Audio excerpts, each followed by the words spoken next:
से एक और बड़ी खबर का रुख कर लेते हैं, आगे बातचीत करेंगे। लेकिन बड़ी खबर ये, पहली खबर, ईरान यूएस बातचीत फेल रही है।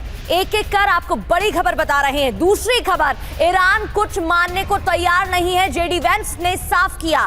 तीसरी खबर, हम अमेरिका वापस लौट रहे हैं, वापस जा रहे हैं। चौथी खबर, 21 घंटे तक बातचीत हुई लेकिन बातचीत बेनतीजा साबित हुई। पांचवी खबर, हमने ईरान को बेस्ट ऑफर दिया, जेडी वेंस ने कहा हमारी तरफ से कोशिश की गई। तो पहली खबर यही है कि ईरान यूएस बातचीत बेनतीजा रही, फेल हो गई है। 21 घंटे तक बातचीत रही लेकिन उसका कोई भी नतीजा नहीं निकला है। तो ये 5 खबरें आपको दिखा रहे हैं जो अपने आप में बहुत महत्वपूर्ण हैं और ये साफ तौर पर स्पष्ट हो रहा है कि बातचीत बेनतीजा साबित हुई है और वापस लौट रहा है अमेरिकी डेलीगेशन। मनीष हमारे साथ लगातार बने हुए। मनीष, इजराइल के रुख की बात करें तो इजराइल तो खुश होगा क्योंकि इजराइल तो यही चाह रहा था कि इस बातचीत का कोई भी रिजल्ट ना निकले। देखिए, इसको आप इस रूप में भी कह सकते हैं कि इजराइल को ये पता था कि ईरान नहीं मानेगा और इसीलिए इजराइल ये कह रहा था कि इस स्थिति में बातचीत करने का कोई फायदा नहीं है, हमें युद्ध ही करना पड़ेगा। और लेकिन अमेरिका की तरफ से, खास करके उपराष्ट्रपति जेडी वेंस की तरफ से बार बार ये कहा जा रहा था, जिद की जा रही थी कि नहीं, बातचीत करते हैं, चलो बातचीत करके देखते हैं, बातचीत से इसका समाधान निकल सकता है।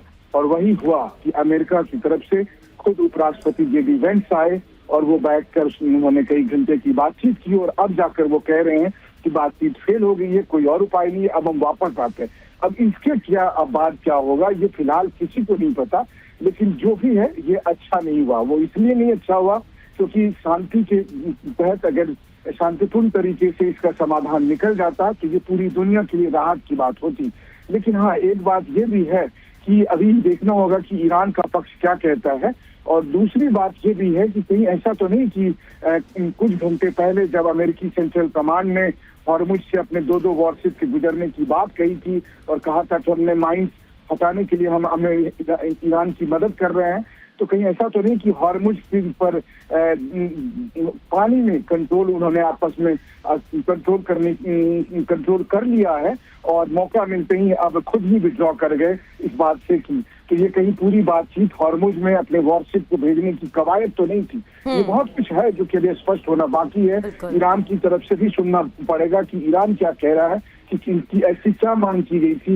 ये तो बात साफ है कि ईरान परमाणु कार्यक्रम को लेकर किसी भी तरह की रियायत देने को तैयार नहीं था और अगर जेडी वेंस ये सोचकर आए थे कि जाते समय उन्हें ईरान अपना परमाणु संवर्धित यूरेनियम जो है वो दे देंगे, तो ये तो हरगिज नहीं होने वाला था। लेकिन हाँ, ईरान और अमेरिका के बीच कई घंटे की हुई बातचीत और उस बातचीत का इस तरीके से फेल हो जाना ये अच्छा संकेत नहीं है। रही बात इजराइल की, तो जाहिर है कि इजराइल कहीं अगले कुछ घंटे में ही ये ना कह दे कि अब सही समय है, सीज फायर खत्म करिए और फिर से उस लड़ाई को शुरू कर लीजिए जो लड़ाई 3 दिन से बंद पड़ी हुई है। बिल्कुल मनीष, ठीक कहा आपने, क्योंकि 14 दिन बहुत होते हैं अपनी मिलिट्री पार्क को ठीक करने के लिए और जो वक्त अमेरिका को चाहिए था वो वक्त भी अमेरिका को मिल गया।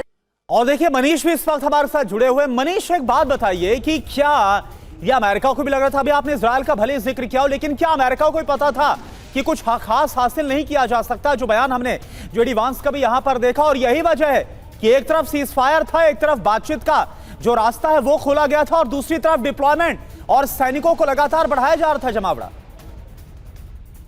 बिल्कुल, देखिए, अमेरिका के राष्ट्रपति डोनाल्ड ट्रंप, उनके दामाद जेरेड कुशनर और स्टीव विटकॉफ, ये दोनों, जेरेड कुशनर और स्टीव विटकॉफ दोनों जेडी वेंस के साथ आए हुए हैं। पूरी दुनिया को पता है कि ये नेगोशिएटर की भूमिका में थे। इन सब का मानना था कि ईरान के साथ बातचीत का नतीजा कोई सफल नहीं होगा, वो इसलिए क्योंकि ईरान नहीं मानेगा। लेकिन अमेरिका के उपराष्ट्रपति जेडी वेंस को ये लगता था कि ईरान के साथ बातचीत करनी चाहिए, अमेरिका को युद्ध नहीं करना चाहिए। तो अमेरिकी राष्ट्रपति डोनाल्ड ट्रंप ने जेडी वेंस से कहा कि आप खुद ही एक बार कोशिश करके देख लीजिए और वही हुआ। अमेरिकी उपराष्ट्रपति जेडी वेंस खुद आए, डेलीगेशन का नेतृत्व किया उन्होंने खुद ईरानी संसद के स्पीकर से बात की, लेकिन नतीजा जो निकला ये। अच्छा मनीष, क्या कुछ ये पता चल पा रहा, हालांकि अभी क्योंकि बस इतनी ही खबरें आई हैं कि बेनतीजा हुई है, लेकिन क्या कोई आइडिया या फिर कुछ ऐसा पता चल पा रहा, अभी आप तो इजराइल में हैं, कि आखिर वो कौन से मुद्दे हो सकते हैं जिसको लेकर बात बन नहीं पाई? देखिए, भले ही जेडी वेंस ने कहा कि हम उसकी डिटेल नहीं देंगे, लेकिन ये लगभग में सबको समझ में आ रहा है कि ईरान ने किसी भी तरह से अपने संवर्धित यूरेनियम को वापस देने के लिए तैयार नहीं है, किसी भी थर्ड पार्टी को, चाहे वो IAEA हो या भी किसी भी तीसरे देश को ये देने के लिए तैयार नहीं है। और इसी बात पर आकर यहाँ जो सो ये बातचीत फेल हो गई है, जिसके बारे में वो उन्होंने पब्लिकली एक्सेप्ट नहीं किया, लेकिन ये आप कह सकते हैं एक तरह का ओपन सीक्रेट ही है कि ईरान ने जो कहा है कि वो परमाणु कार्यक्रम को लेकर कोई भी कॉम्प्रोमाइज नहीं करेगा, वही यहाँ पर साफ तौर पर दिखाई दिया जब ईरान ने अमेरिका की किसी भी तरह की इस मामले में दबाव को, धमकी को नहीं माना और उन्होंने कह दिया कि हमारा परमाणु कार्यक्रम ईरान का अधिकार है और हम उसे जारी रखेंगे, चाहे कि जो भी इसका परिणाम हो। तो जेडी वेंस को लगा कि अब यहाँ से कुछ हासिल नहीं होने वाला है, तो उन्होंने ऐलान कर दिया कि अब हम वापस जा रहे हैं और हमारे शर्तों को ईरान मान नहीं रहा। लेकिन उनकी शर्त ऐसी थी जो ईरान मान ही नहीं सकता था, क्योंकि ईरान को पता है और इसी शर्त की वजह से युद्ध शुरू हुआ था और एक बार फिर इसी शर्त की वजह से युद्ध शुरू होने की नौबत आ गई है। जो कुछ घंटे के भीतर जिस तरीके से बातचीत की कोशिश की गई, अमेरिका की तरफ से जो शर्तें रखी गई, वो शर्तें ईरान के लिए संभव ही नहीं है। अगर वो मान भी लेते डेलीगेशन, तो ईरान की जनता, ईरान का शासन मानता ही नहीं, और इसीलिए डेलीगेशन ने यह मानने से इनकार कर दिया और अमेरिका ने हाथ खड़े कर दिए। क्योंकि सबको पता है कि ईरान से जो मांग की जा रही थी वो ईरान के लिए देना संभव नहीं था। और वो मांग क्या थी? वो मांग थी कि ईरान अपने परमाणु कार्यक्रम को बंद करे और संबंधित यूरेनियम अमेरिका को या फिर IAEA को या किसी तीसरे देश में सौंपे। अब उसके अलावा ईरान अपने मिसाइल कार्यक्रम के प्रसार को भी बंद करे। तो जाहिर है कि ये वो मांगे थी जो ईरान के लिए आत्महत्या से बढ़कर था।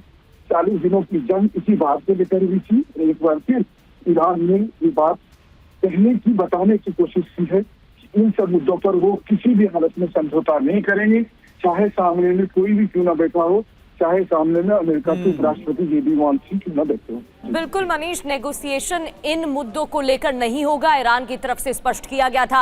हालांकि अमेरिका भी क्लियर कर चुका था अमेरिका को क्या चाहिए। अब आगे इंतजार मनीष डोनाल्ड ट्रंप के बयान का भी है, क्योंकि अमेरिकी राष्ट्रपति की तरफ से अब सीजफायर को खत्म किया जाएगा या जारी रखा जाएगा, वो देखने वाली बात रहेगी। क्योंकि वार्ता से पहले ही उन्होंने बयान दे दिया था कि चाहे कुछ भी हो, जीत तो अमेरिका की ही है। मनीष, अब देखिए, अमेरिकी राष्ट्रपति डोनाल्ड ट्रंप के लिए चित भी मेरी, पट भी मेरी वाली स्थिति है। जंग हुई तो भी जीत उनकी है, शांति हो जाए तो भी जीत उनकी है। ये उनके भले ही दावे हो सकते हैं, लेकिन अभी जिस वक्त ईरान ने ये मना कर दिया और यहाँ से जो ईरान पाकिस्तान से वापस जाएगा तो ईरान सर उठाकर जाएगा।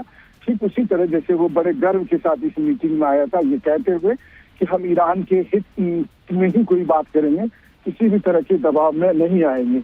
और इसी बात को यहाँ पर साफ तौर पर दिखाई दे रहा है कि अमेरिकी उपराष्ट्रपति जेडी वेंस के नेतृत्व में डेलीगेशन ने जिस तरीके से कोशिश की, लेकिन ईरान दबाव में नहीं आया और अब अमेरिकी डेलीगेशन को हाथ खड़े करना पड़ा। ये बहुत बड़ी बात है और अब इसका परिणाम क्या होगा ये किसी अभी अंदाजा लगाना मुश्किल है, लेकिन इसका परिणाम जो भी होगा वो अच्छा नहीं होगा। वो इसलिए क्योंकि अगर बातचीत फेल हो गई है तो विकल्प एक ही मात्र है और वो विकल्प युद्ध का है।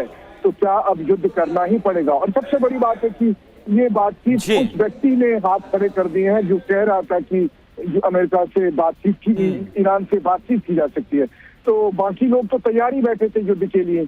अब ये है कि यहाँ से जेडी वेंस वापस जाएंगे, अमेरिका में वापस जाकर कहेंगे कि मैंने कोशिश की थी, ईरान ऐसा मुल्क है इसलिए हमें युद्ध करना पड़ेगा। तो अभी तक जो ईरान के साथ युद्ध को लेकर अमेरिकी राष्ट्रपति ट्रंप पर दबाव पड़ रहा था कि आप युद्ध मत करें, आप युद्ध मत करें, अब उनके सामने अपनी जनता को बताने के लिए होगा कि हमने आखिरी कोशिश की थी, लेकिन ईरान जिद्दी है, ईरान मान नहीं रहा, तो हम क्या करें, हमें युद्ध करना पड़ रहा है।